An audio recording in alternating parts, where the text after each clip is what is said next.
ഈ വെക്കേഷൻ നമ്മൾ നാട്ടിൽ പോകുന്നുണ്ടോ? ഓ, പോകുന്നുണ്ടല്ലോ. അതിന് മമ്മിക്ക് ലീവ് ഉണ്ടോ? ലീവ് കിട്ടിയില്ലെങ്കിലും ഞാൻ പോവും. മമ്മി, ശരിക്കും നമ്മുടെ നാടിന്റെ പ്രത്യേകത എന്താ?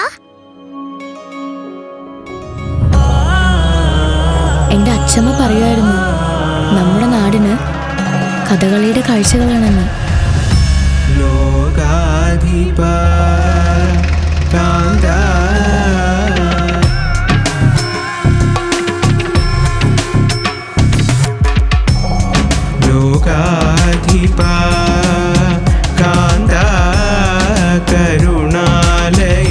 ചുരുക്കി പറഞ്ഞ പ്രകൃതിയും മനുഷ്യനും ഇണങ്ങി ജീവിക്കുന്ന ഒരു കൊച്ചു നാട്.